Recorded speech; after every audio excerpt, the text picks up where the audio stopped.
What's up, guys? Back with another video from last Monday's thread. Today is October 8th, 2018, so thread was thrown about a week ago. I had the first two videos up on sleep and what's the other one? The other one was adherence during for hectic schedules.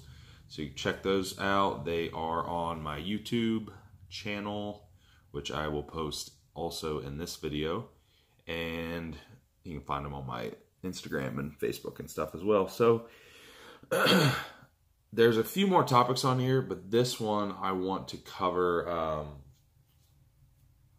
one that was asked a couple times. Most of the questions are overlapping. So this one was talking about, let's see, off-season body fat levels or body fat levels during growth phases, specifically allowing yourself to gain enough fat to actually have a productive muscle growth phase. So there are, there are some people that do have issues, whether it's like a body image issue or just maybe haven't been through these phases enough times to really mentally allow themselves to accumulate enough adipose tissue to gain, a good amount of new lean tissue.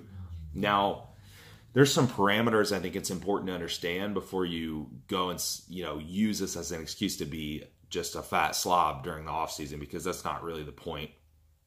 This body fat level that's, quote unquote needed, it's really going to vary, I'd say greatly, but it definitely does vary from person to person. And there are a lot of variables to consider too. And I do think that while I'm not giving you an actually scientific answer on this, but I do think that over time you can perhaps better this set point a little bit leaner each time. There's obviously a ceiling on that. If you compete for 20 years, you're not going to end up just staying in contest shape all the time. When you used to be, 20% body fat in the off season, it's probably not going to happen. But you can regain homeostasis at perhaps a little bit lower set point as you get used to it. Now, excuse me, that's definitely part of it. So I mentioned homeostasis. That's the biggest thing. We want to allow ourselves to hold a body fat that allows us to train progressively, be strong, feel good. Our health markers are good. Nothing's disrupted hormonally, nothing's continuing to be downregulated, and so on and so forth. Some people think just because they're in a caloric surplus that they're doing those things, which yeah, by being in a caloric surplus, you're already setting yourself up for much better, in terms of downregulation of metabolism and strength and all that. You're a step up right there. You're already going to start getting better. But if you start seeing a little bit of body fat accumulation, that doesn't necessarily mean you have to back it off. You need to find that body fat set point that works for you and that you can settle into and function and grow at. So for me personally, and what I noticed with a lot of people is there seems to be a set point where once you hit it, you can kind of keep progressing at that point with very little fat gain. You're still going to gain some fat, but the ratio of fat to muscle is going to be pretty favorable at that point. And as long as you don't do anything stupid, as long as you're keeping your caloric surplus pretty modest and you're not having like any, crazy long binges or anything like that, you're not going to accumulate a lot of adipose tissue. So, that's going to be the spot that you want to be at. Now, a lot of people that have, prepped for competition or gotten really lean are going to know what this is. They went through it after the show. They noticed that they were lean and lean and lean. They super compensated. They got all that nice pump and glycogen filled out, intramuscular triglycerides filled out. They didn't really gain much fat. Then all of a sudden they did gain some fat. Now, as long as you're staying in a controlled surplus from there, you should find a point where that fat gain slows down. You might continue to gain some fat, but it's not going to be substantial. For me, I kind of hit this body fat point where I really don't gain a lot more body fat as long as everything's really controlled. I'll gain some, but it's going to be very slowly, very slowly, very slowly, very slowly. And fat gain to muscle gain ratio stays pretty favorable. And if it starts to become unfavorable, then that's when I need to resensitize, look into insulin sensitivity, perhaps just do a mini cut altogether. So that's kind of the point where I'm the diminishing returns, obviously. But you can stay in that nice sweet spot for quite a long time for a lot of people, as long as things are very controlled. The problem is, and the question, with this question, is that they're not allowing themselves to get into that sweet spot. They're perhaps staying a little bit too lean to where they're not functioning optimally. And of course, you're shortchanging yourself at that point. So it's a couple things. Like I said, it could just be lack of experience. You haven't gone through the cyclical up and down. You haven't gone through proper growth and fat loss phases enough times. You don't really know where your set point is. Maybe you are just comparing yourself too much to other people online, what their body fat looks like. And then of course there's the big issue would be, maybe it's just a body image issue or some kind of body dysmorphic issue. We all have a little bit of body image issues. We all are hard on ourselves at times. I think most of us that want to be successful and do good and get better, whether you're competing or not. So that's kind of comes with the territory. It's about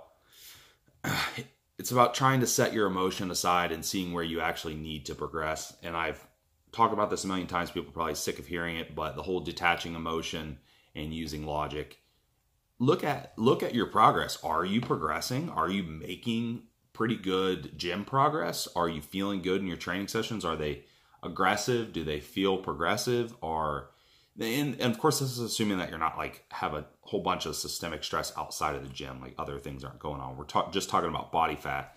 But if you're not progressing, you're not getting bigger, you're not getting stronger or something, then perhaps your body fat is too low. You might need someone else to help push the food up. If your food's never going up, then probably not growing. That doesn't mean you have to make gigantic increases. That, again, is going to just depend on the person, how their body adapts metabolically to caloric increases. That's going to be, some people need big ones, some people need small increases, some people need something in between, some people need more frequent. It varies person to person and during different time frames. I mean, there's a lot of stuff there that's not really going to be predictable. You obviously have to kind of roll with the punches.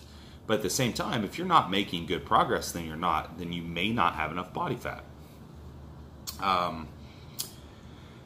Beyond that, finding that point is, so now we've kind of discussed what it is and why you need it. Finding that point is kind of difficult sometimes. It's just something that if you're intuitive enough to look for it, or you're gonna see it, you're gonna feel it, you're gonna be thinking, I look pretty solid. Like I'm pretty full most of the time. The things that you want to see are, you still want to be insulin sensitive, and you still want to, and you want to be progressing in the gym, and you want to be feeling pretty good during the training session. So look at all of these things. If you're noticing that you are becoming insulin resistant and your training sessions are sluggish, you feel kind of inflamed, then perhaps you have too much fat. But if you're in that nice sweet zone where your pumps are good, your training is progressively getting stronger, or your reps at least feel better and contractility is good, focus is good, then that's the spot that you want to be in.